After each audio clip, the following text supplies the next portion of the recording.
Muy bien, empezamos, ¿no? Eh, un poco cerca de mí, ¿no?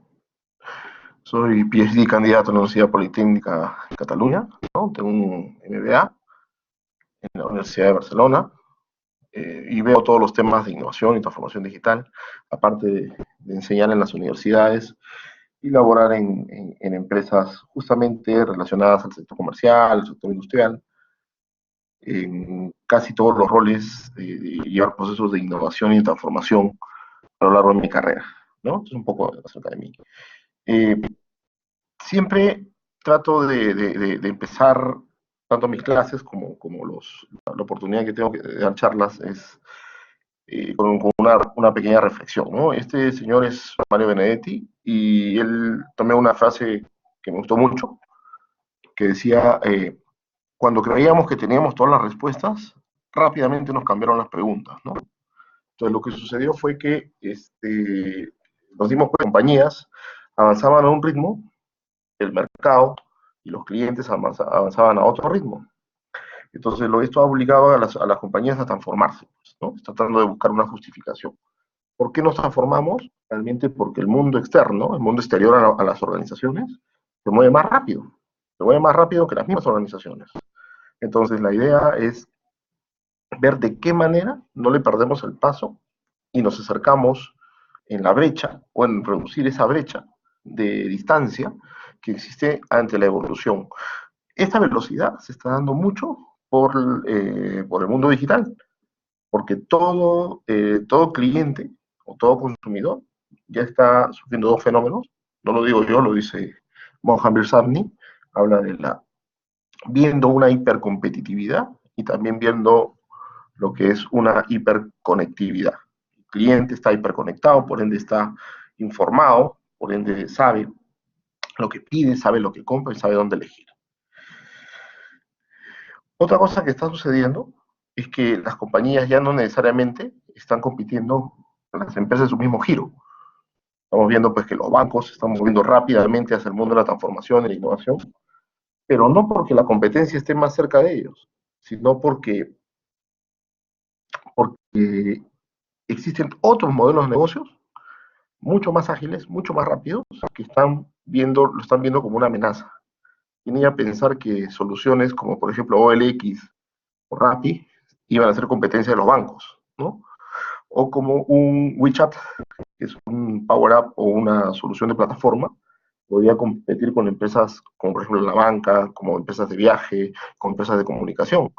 Entonces, ya realmente la competencia es 360. Cualquier empresa que incursione en este mundo puede hackearte, y entendiendo el hackear o el hacking, no como robarte información, te pueden robar o extraer clientes, extraer modelos, extraer beneficios, etcétera, etcétera. Entonces, tomar en cuenta que el mercado, incluida la competencia, incluidos los clientes, pueden llegar a tener una importante, puede ser una importante amenaza para competir en esos mercados. ¿Por qué se tienen que transformar? Miren, las organizaciones. Y pongamos digital, entre comillas, porque tarde o temprano esto mueve tan rápido que las organizaciones van a tender a transformarse, incluyendo ya el componente digital. O sea, la transformación va a ser total, pero el componente digital va a estar presente sí o sí, así que lo que habría que hacer es transformación empresarial. Tarde o temprano la transformación digital será para todos, ¿no? 2 de cada 5 usuarios llevarán un wearable el 2020. Es ahora, ¿no?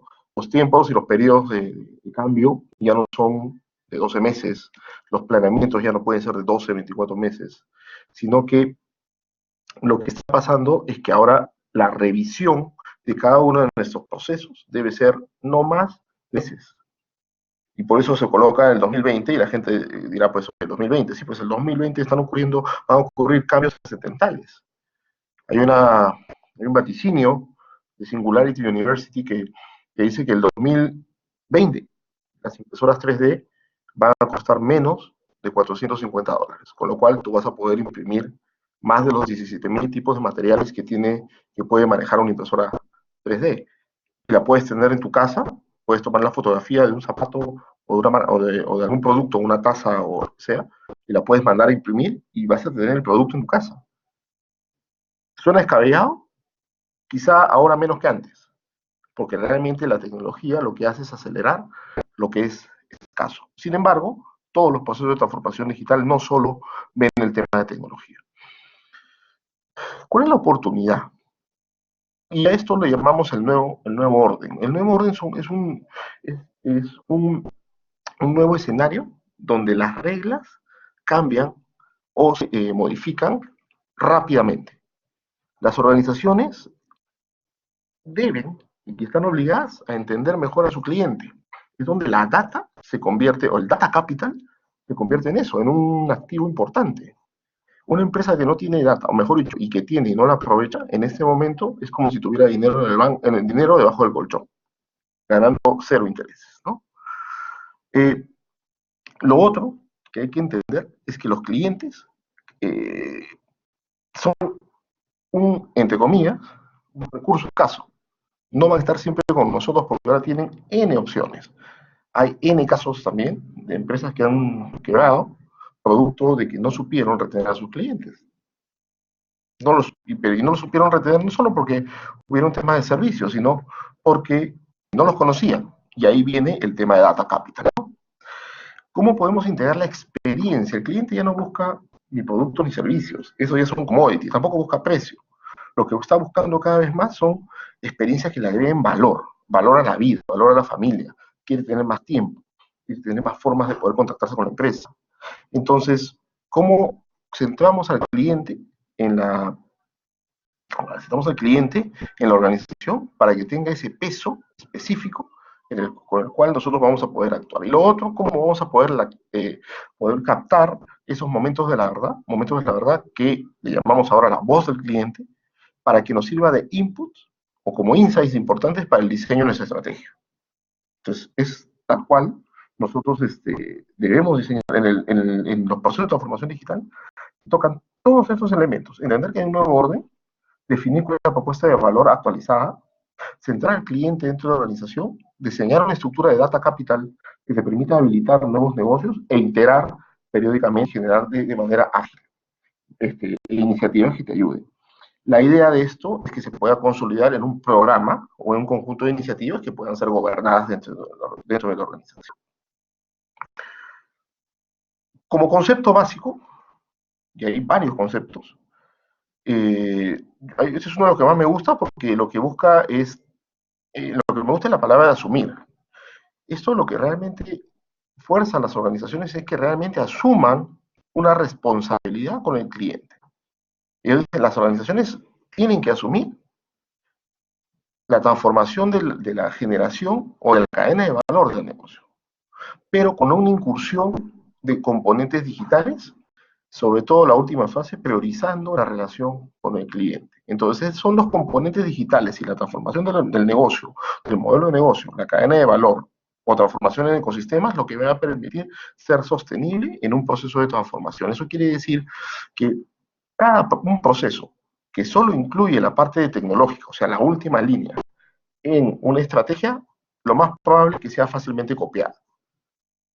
Por el contrario, si tú llegas a desarrollar un buen negocio que sea sostenible, que te permita trabajar con ecosistemas, que te permita a su vez incluir al cliente en la ecuación principal usando tecnología digital, lo más probable es que a lo largo del tiempo sea sostenible y que pueda ser rentable, ¿no? En tres grandes frentes. Cliente digital, tomándolo en cuenta, y cómo es ese two-way o esa bidireccionalidad de contacto que debo tener con mi cliente, negocio digital, cómo yo hago para afinar todos los elementos o la cadena de valor al interno para poder generar ventaja competitiva, y lo otro que la empresa, cómo me ven como líder digital, cómo ven mis procesos, y no estamos hablando de áreas, estamos hablando de procesos, y cómo la organización en sí se transforma para entender que el cliente es lo más importante y que todo lo que yo haga, sea on y offline, debe funcionar orquestadamente para que el cliente siga haciendo negocios con nosotros. Acá hay un tema que no aparece, pero es la gestión del cambio. Esta gestión del cambio, que es parte de la exposición, pero la sumatoria de todas las iniciativas de gestión del cambio a lo largo del tiempo lo que van a hacer es generar cultura. La cultura es algo que no se desarrolla de la noche a la mañana. Es un proceso de transición, pero tienes que empezar con gestión del cambio. El cambio cultural es un proceso de mediano, y entonces no hay que perder la paciencia, pero se hace generalmente asumiendo gestión del cambio en iniciativas, por ejemplo, estas de transformación. ¿De acuerdo? Entonces, hay un escenario que nosotros lo hemos llamado el mundo es VICA o BUCA, ¿no? El mundo es VICA o BUCA. ¿Qué cosa es esto? Un escenario, ¿no? Miren lo que sucede. Este señor se llama Mohanbir Sabni y este señor sabe lo que dice. Este señor es uno de los 10 hombres más influyentes del mundo de los negocios. Fue el año 2018, por ejemplo. Es el expositor principal del World Economic Forum. Y el año 2015 dijo algo muy interesante. Dijo que ahora están ocurriendo dos grandes fenómenos, la hiperconectividad y la hipercompetitividad, ¿no? Entonces, es una realidad vigente. Hay una hipercompetencia 360, no necesariamente con tu mismo giro, y la otra es una hipercompetitividad. No, una hiperconectividad, hiperconectado con en cada uno de los medios. La primera lámina hablaba de que el 2020 2 de cada 5 personas iba a tener un wearable. Entonces es una realidad, ¿no? Hagan un conteo rápido de cuántos dispositivos tienen conectados por persona, con lo cual los servicios de internet pues cada vez más van a ser más baratos. Y créame, tarde o temprano ya no va a ser un tema a cobrarse, sino va a ser un tema de un servicio, y lo que se va a cobrar es por contenido, por plataformas, etcétera, etcétera, ¿no? Por otro tipo de beneficio. Bueno, eso es parte de las discusiones que nosotros tenemos en los cursos de la especialidad. Y el mundo explica quiere decir la ruptura del status quo. Hay que tomar en cuenta esta palabra status quo, porque status quo nos puede decir que estamos en nuestra zona de confort, ¿no? Si quieren pueden romper esta palabra status y yo llamaría éxitos quo, ¿no? El éxitos quo implica que todo lo que me dio éxito en ese momento, pensamos que nos va a dar éxito más adelante, y la realidad es que no es así, ¿no? Porque nos vivimos en un mundo volátil, ¿no? De alto ritmo de cambio, cambios súper acelerados, incierto, con una muy poca claridad de lo que está sucediendo en el presente, muy difícil de poder predecirlo, complejo, para tomar una decisión yo voy a tener que hacer un análisis de factores impactan en los escenarios, y ambiguo, falta de claridad sobre el significado. Todos estos elementos nos llevan a realizar un proceso de transformación donde la analítica es la parte fundamental, es una parte importantísima, un proceso de transformación sin convertir a la compañía en data driven. Lo más probable es que tengamos una desventaja competitiva versus las personas o las compañías que lo hacen bien. Entonces, ¿cómo iniciar este proceso?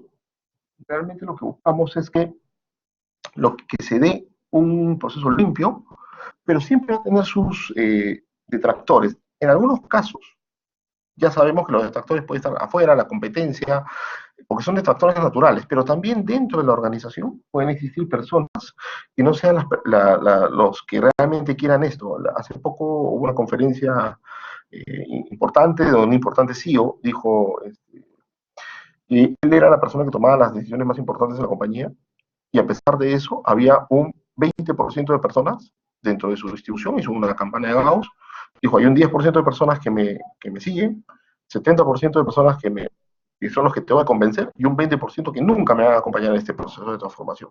Entonces, la gestión del cambio va en esos tres escenarios, sobre todo en la parte del 70%, porque lo más probable es que ese 20% nunca te acompañe y tengas que ver o tomar decisiones o ver otros roles, ¿no? También hay alternativas para eso, pero lo dijo uno de los más importantes CEOs de un banco importante en el Perú, exponiendo ante sus pares de América Latina, ¿no? Entonces, la mayoría de los procesos de transformación, y no necesariamente digital, pero de transformación, tienen que tener una visión y un plan. Una visión que es cambiada o es adicionada de un propósito. Las compañías que tienen un propósito tienen un vínculo muy cercano con el cliente. Tienen de todas maneras, porque de eso detrás del propósito, de qué manera hace clic lo que quiere la compañía y qué le hace sentido al cliente. Un plan, pero un plan a muy alto nivel que tiene que ser, digamos, acotado a los grandes objetivos que quiera atraer o que quiera conseguir. Número 2, crear un liderazgo digital. Ese liderazgo implica ver dentro de la organización cuáles son los grandes impulsores de estas iniciativas. Se ha hablado muchísimo del CDO, particularmente no he visto todavía resultados sobre esto, incluso hay estudios que indican que lo que está funcionando ahora más que un CDO son temas de comités. Y los comités porque las personas que van ahí son los que toman decisiones y que es un ente vivo que lo que es impulsado por iniciativas que hacen que el negocio se pueda mover y que tiene muchos integrantes que son no necesariamente líderes, son gente que son evangelizadores dentro de la organización. ¿Ves? Innovación. Innovación, ¿qué quiere decir? Desarrollar productos, servicios o métodos de trabajo, pero que agreguen valor a las personas y a la organización. Tarde o temprano, el proceso de innovación lo que tiene que hacer es hacer que la caja registradora suene. Entonces, la innovación tiene que sí o sí agregar valor. Incluso en la especialidad de transformación digital tenemos todo un capítulo para hablar de innovación y se ven diversos frameworks y diversas metodologías con trabajos muy prácticos y con material de primera mano que ayuda al estudiante a tener un toolkit de herramientas aplicadas, que al ser aplicadas pueda llevar a tener respuestas diferentes de su organización, ¿de acuerdo? En su organización. El punto 4 es una hoja de ruta, es un mapa, es una hoja de ruta que nos ayuda a tener una visión de qué cosa podemos ir haciendo tomando en cuenta que cada etapa debería obtener un quick win, ¿de acuerdo? Debería obtener un quick win. Los quick wins son los que nos van a dar visibilidad en el corto plazo y para eso en uno de los cursos del programa donde vemos proyectos lo que vemos es un esquema de priorización que ha sido probado y ayuda a las organizaciones a tener claridad de una manera muy simple de cómo se llevan estos procesos de transformación, ¿de acuerdo? Finalmente, y no menos importante, y en el quinto lugar está la tecnología habilitante, la tecnología que te va a ayudar a hacer que todo se materialice, que todo lo escaso se vuelva abundante. Y estos son los medios de comunicación, los medios digamos, de transacción y los medios de conexión, los que se esquematizan en un framework que va a ayudar a engañarlo perfectamente con esto.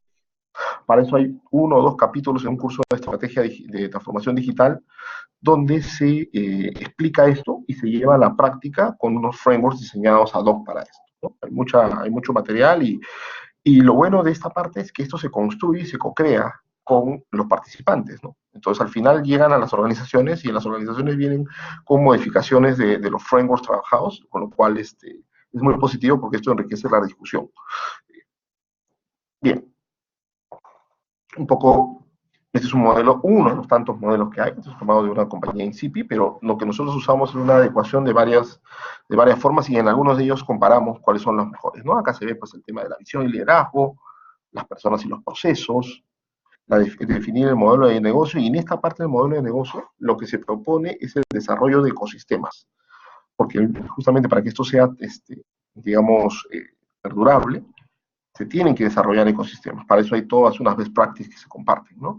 Y en el tema de la experiencia del cliente, donde se centra, donde tocamos temas de omnicanalidad, de inbound marketing, donde tocamos temas de social CRM, donde vemos el tema de data analytics, digital analytics, ¿para qué? Para que nos ayude a enriquecer esta conversación y esos modelos que tenemos con él, ¿no? Entonces, visto todo esto a nivel estratégico, hay un punto muy importante en el tema de las personas. ¿Realmente las personas son las que van a ser exitosas o no esta estrategia y cualquier otra estrategia? Yo he visto varios casos donde con mucha inversión y con mucho tiempo y con muy buenos profesionales que lo que han hecho es justamente trastabillar los importantes proyectos porque no existía una estrategia de gestión del cambio tomando a las personas sobre lo más importante. ¿Por qué? Porque las personas cuando ven una serie de cambios, sobre todo de manera acelerada, lo que hacen es pedir ayuda. Y finalmente lo que buscan es, lo que obtiene el proyecto es rechazo, temor, indiferencia, pero en algunos casos aceptación. Ya les comenté el tema del, del ratio que indicó este señor que trabaja en el banco. Entonces, la idea era ver de qué manera las personas forman parte de este cambio y lo ven como un beneficio. Acá lo que se trata de ver es que esto no es un tema de imposición, es un tema que todos tenemos que trabajar, porque si queremos que esto suceda, pues tenemos que justamente mitigar el rechazo, temor, de todas maneras lo vamos a tener, indiferencia y aceptación. Acuérdense que el cambio tiene tres grandes partes. Una es entender el cambio, de qué se trata. Número dos es pasar un luto que es incluso desprenderme de cosas que tenía antes que ahora ya no las voy a tener. Por ejemplo, las empresas que están yendo al mundo del coworking, antes trabajaban en oficinas con unos silos muy bien marcados, ahora van a trabajar en un espacio compartido. Entonces, eso tiene que haber algo para eliminar este luto. Y luego, el tercer punto ya es el enfrentar el cambio, donde ya empiezan, si lo haces bien, estas tres etapas, lo que vas a hacer es despegar, ¿no? Entonces, la gestión del cambio es súper importante y es una parte esencial en cada uno de estos procesos, ¿no? Entonces, la fuerza es la cultura, ¿no? Los que saben dicen pues que tarde o temprano la cultura se desayuna a la estrategia, ¿no? Entonces, si yo no tengo una cultura sólida de transformación, lo que va a suceder es que no va a prosperar mi estrategia, esta o cualquiera que sea. Entonces, dentro del programa hay un capítulo muy fuerte sobre el tema de la gestión de la cultura en proceso de transformación, porque la experiencia nos ha dicho que si no lo tomamos en cuenta, lo que va a suceder es que no va a prosperar, y lo que va a generar es temor, miedo, rechazo, etcétera, justo lo que conversábamos en la lámina. Eh, Entonces, ¿qué buscamos? Una gestión del cambio que ayude a la organización a mitigar el impacto del cambio. De todas maneras, tenemos que tener un proceso de gestión del cambio basado en las personas para la aceptación del proceso de transformación. Si ustedes me preguntan, en resumen es eso.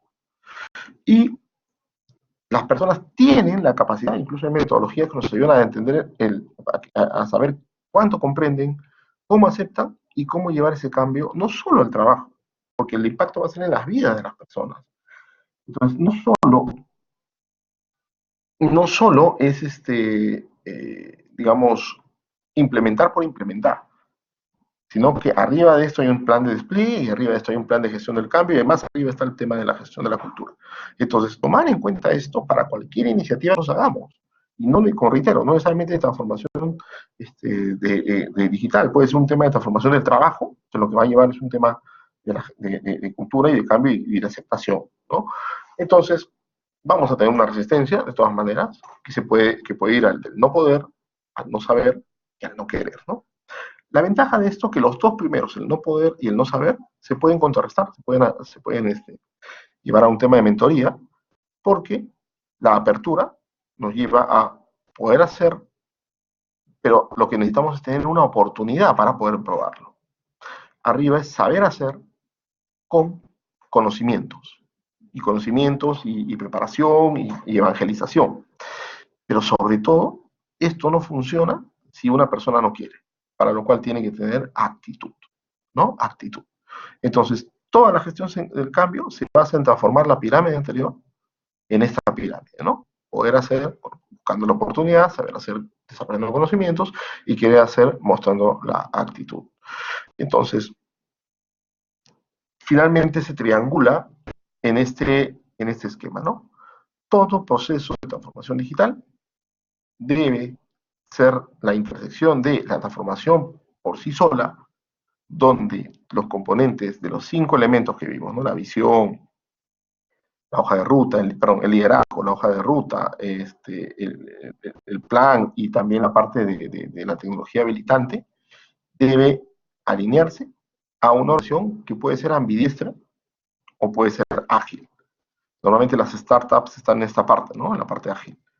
Pero las organizaciones como la que nosotros podemos trabajar pasan por un camino ambidiestro, para eso también comentamos una serie de casos, y la forma de llegar de un punto al otro.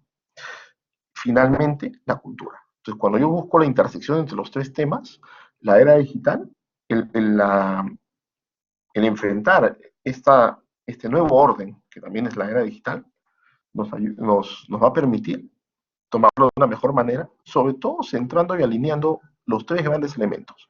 Como les dije, a lo que había evolucionado esto de que es personas, procesos y tecnología, pues ahora es transformación, agilidad, organización ágil y cultura, centrando nuevamente a las personas, que es lo más importante para cada proceso. Como les digo, estos temas se tocan con mucha profundidad en la especialidad, se apalanca muchísimo del conocimiento que pueden tener en todos los cursos previos del MBA, y se hace mucho enlace porque, con la realidad actual. Los docentes que han trabajado en la elaboración del syllabus son docentes que son practitioners, son gente que está practicando o ha desarrollado procesos de transformación. Y hay un tema importante. En este proceso de transformación también han habido fracasos, pero de ese tipo, pero fracasos inteligentes. Los fracasos de esos fracasos es lo que tenemos que aprender, es parte de la cultura. La cultura la cultura digital o la cultura de transformación da la posibilidad de que el fracaso sea visto como un aprendizaje, un nuevo aprendizaje, y sobre eso podemos trabajar y podemos conversar, ¿no? Finalmente, lo dejo con una frase, dice: el miedo nos puede paralizar o también nos puede movilizar a hacer cosas de otra forma. Acuérdense que si fuimos exitosos X tiempo, nada nos garantiza que podamos seguir siendo exitosos en este nuevo orden. Quedo atento, bueno, hasta acá conmigo, no sé si hay alguna pregunta, alguien que quiera comentar, alguien que quiera decir algo o que quiera hacer alguna pregunta, próximos 2 o 3 minutos, si no, para darle el pase al equipo administrativo de la Universidad de San.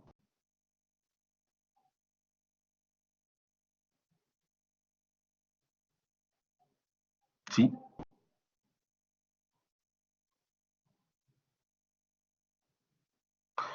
voy a recibir sus preguntas en el chat. Hay una pregunta, dice: ¿en qué área de la empresa debería iniciar la transformación y la gestión del cambio? Muy bien, es una buena pregunta. Realmente lo que debería pasar es que la gestión del cambio o cada proyecto de transformación busca áreas de oportunidad donde normalmente existen pain points, ¿no? O sea, los puntos de dolor. Normalmente ese es un enfoque global de toda la compañía, pero lo que yo tengo que hacer es empezar a priorizar, ¿no? Nosotros normalmente, como metodología, tenemos como que 3 grandes bloques donde ver, ¿no? Al cliente, o sea, la relación con el cliente, los procesos internos, la gestión humana y un marco general de analytics, ¿no? Entonces, todo proceso crítico que toca al cliente es por donde se debe empezar. Desde ahí también inicia la gestión del cambio, porque el cambio no solo es interno, es externo, ¿no? Entonces, y lo otro que hacemos es romper el esquema de áreas para ir a un esquema de procesos, ¿no? Jairo, espero haber podido responder preguntas, ¿no? Hay otra pregunta más que dice: ¿cómo aplicar todo lo aprendido hoy en la gestión pública, a veces reacia al cambio? Que nos pregunta Marlene, ¿no? Miren, realmente el sector público es un desafío importante. Sin embargo, tengo muy buenas referencias de organizaciones públicas que están entrando digamos, en iniciativas que ayudan a los procesos de transformación. Hay varios casos del sector público que nosotros tocamos en el proceso perdón, en el programa, en la parte de la especialidad, donde son como quick wins para un proceso de aceleración. En el caso de organizaciones que son como las estatales, ahí se habla de aceleración, procesos de aceleración. Esos procesos de aceleración es lo que llevan a los ciudadanos a beneficiarse o eliminar eficiencias rápidamente, ¿no? Sí es evidente que necesitamos trabajar con financiamiento, con elementos, digamos, o con elementos que ayuden y sponsor, pero no está negado una entidad del Estado. Hay varios casos y nosotros los tocamos, ¿no? Espero haber respondido mal. ¿Cuál debe ser el perfil de colaborador de cara a la transformación digital? Muy buena pregunta. A nosotros aplicamos un método que tiene 8 características, que habla de la colaboración, de la investigación, del autoaprendizaje, etcétera. Y lo que hace es tratar de, en una matriz, de poder decir cuál es el potencial. Acá no se descarta a nadie, lo que se hace es se ve el potencial y la brecha con lo que uno buscaría dependiendo del rol. Entonces, lo que se hace es se busca esto y se realiza justamente procesos de capacitación, de entrenamiento o de redefinición del rol. ¿De acuerdo? Espero haber podido aportar a esa respuesta. ¿Qué ejemplo de transformación lo que puedo dar se pueden tomar como ejemplo. Hay varias también ejemplos de transformaciones, ¿no? Locales, hay varias, los bancos están haciendo excelentes iniciativas, empresas como sector minero, para que sepan, en el programa se tocan casuísticas y vienen invitados de otras industrias a contar sus procesos de transformación. Entonces, hay una serie de casos internacionales también, están en casinos, hotelería, digamos, en líneas aéreas, etcétera, y muchos de ellos son los que analizamos en el programa. ¿Cómo convencer al CEO que es impostergable la transformación? Yo creo que ahí la respuesta es, si no lo convencen los de adentro, lo van a convencer los de afuera, ¿no? Porque, como te digo, el mercado es tan rápido que las compañías lo que van a hacer es competir con empresas que no las tienes visible. Lo que hay que hacer es aperturar y buscar ese liderazgo. Es parte del trabajo que hacen los procesos, ¿no?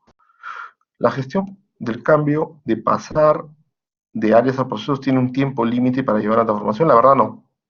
Lo que tiene un tiempo límite, podríamos llamarlo límite, es el cuando empiezas. Este proceso es impostergable, como le dije, ¿no? Entiendo que la pregunta de Jairo está enfocada a saber en qué área interna funcional de la empresa debe empezar el proceso. Por eso empezamos hablando de que áreas yo cambiaría a un esquema de procesos y no necesariamente tiene que haber, digamos, un proceso puede iniciar, puede conglomerar a dos áreas si es necesario, ¿no? Por ejemplo, una de las cosas que están sucediendo es que las áreas de recursos humanos y tecnología están haciendo excelentes alianzas para iniciar este tipo de procesos, ¿no? Entonces, no descartaría empezar por ahí. Casos de mi compañía, por ejemplo, ha sucedido algo así, entonces es una excelente forma de poder empezar, ¿no? ¿Se puede lograr la transformación sin considerar la ciberseguridad? En ningún caso. La ciberseguridad es un tema que nos va a dar sostenibilidad. No se mencionó porque es un tema de mucho detalle y es un tema que es genérico, pero sí hay un punto importante, César, que se toca dentro de los programas, ¿no? La ciberseguridad, como decir, la liquidez en las compañías ahora, ¿sí? ¿Cómo ser el momento oportuno para iniciar la transformación digital? Cuando estás perdiendo mercado, cuando tus clientes se están yendo, cuando sientes que la competencia avanza más que tú, y cuando ves que tus competidores ya no necesariamente son los que tienes al costado, creo que es una buena respuesta. Declara un plan de capacitación. ¿Cuáles serían los temas más relevantes en los que debería capacitar el personal? Incluso no solo el personal que necesariamente es ingeniero informático. No, lo primero que yo haría es no discriminar por el tema de profesión, sino por cuáles son los perfiles que se buscan para este proceso de transformación, ¿no? No es necesario y no es mandatorio que sepa que sea un ingeniero de sistemas. Soy franco, en los equipos de transformación, en mi equipo de transformación, solo un 25% son gente de tecnología, los demás son gente de otras profesiones, incluso de ciencias sociales, y van a ver que con estos nuevos perfiles lo que va a ayudar es a que el tema sea más rico y que los procesos de entendimiento del cliente puedan ser más, digamos, más precisos, ¿no? ¿Qué indicadores de gestión manejan? ¿Cómo medimos la gestión del cambio? Hay varios indicadores. Uno de los que nosotros usamos normalmente es la adopción y la otra es la tenencia. Proponemos una matriz de tenencia y de adopción y lo otro es el valor que se agrega a las empresas, ¿no? Entonces, a las personas, ¿no? De esa matriz salen cuadrantes y de esos cuadrantes podemos decir cuál es el nivel. Sobre esto todavía no hay nada inventado, es como qué cosa mueve la aguja en tu compañía, ¿no? La movilidad de puestos de trabajo y la elección de roles de las partes interesadas genera que se dejen de lado los proyectos ya encaminados. Ahí no entiendo bien la pregunta. ¿Cuál es el rol del gerente financiero? Es importantísimo. Importantísimo.